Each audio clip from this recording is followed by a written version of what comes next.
So I've seen a number of videos talking about a percolator and then showing this thing.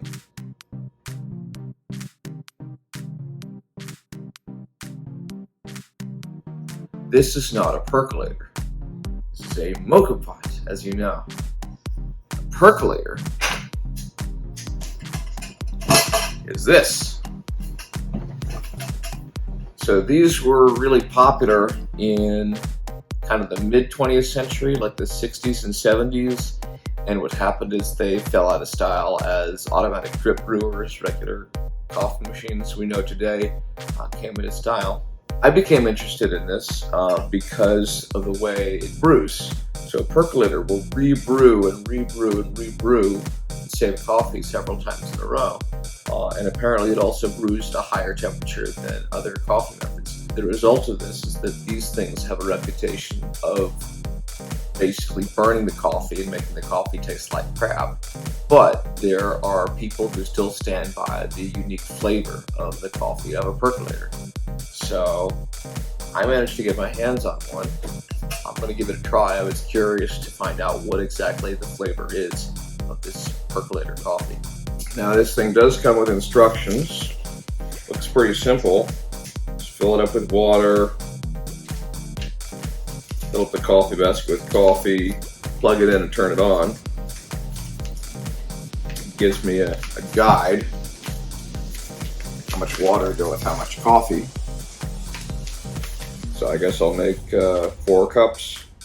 It should be a coarse grind. Finely ground coffee may cause the basket to overflow. Okay, that doesn't tell me much. Coarse grind, that could mean anything. It's like saying the guy was a tall guy, you know. Coarse could mean anything. So I'll give it a try, and unfortunately the amount of ground coffee is measured in tablespoons, and I'm used to measuring by weight, not by volume. So they say to grind it coarse enough that it doesn't clog the basket. On the other hand, I know that this method of brewing rebrews the exact same coffee several times, so that's already prone to over-extraction. So I don't want to go too coarse because then it'll really over-extract and taste terrible. So I'm going to go for, say, kind of the mid-end of the pour over right here. So this is like a number 10 out of 18. I'm going for 4 cups, so let's set it for 4 cups, and maybe that will line up with what it's supposed to do.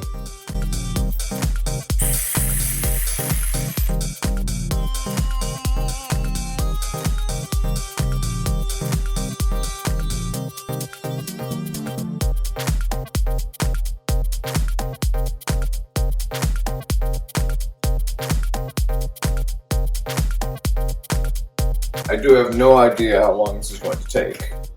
The instructions don't say much. I've got instructions in French. Ooh, Spanish instructions. Something's happening.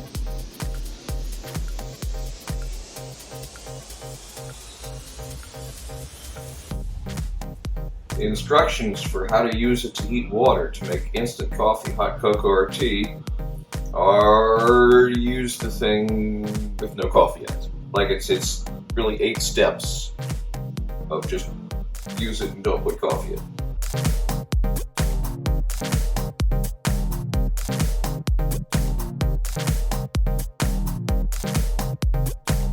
That's it. Blue light came on.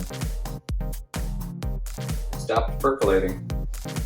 Let's see what we got. Now, this thing is damn hot. Even just unplugging the cord, touching the outside of it, you don't want to touch it.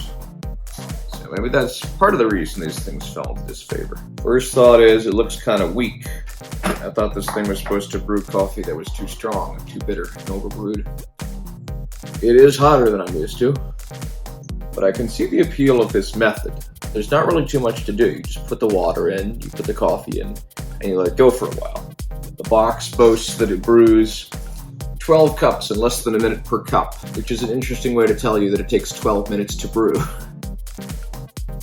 My first description would be that this is diner coffee.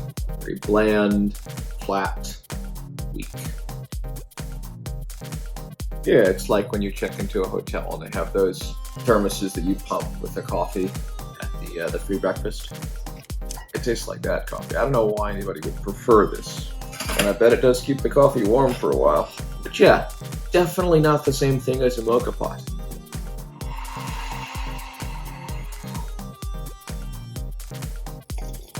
Okay, so what we've learned is that percolators are good at making bad coffee. They're shiny, they look nice, and they're a reasonable solution for 1960s, 1970s housewives, I guess, who just want to set something up and then forget about it, and then you have a nice big container that you can serve to guests for like several hours or something. If you leave this thing plugged in, it will keep it warm, so it is handy for that. So thanks for watching. Remember to stay coffee snobby.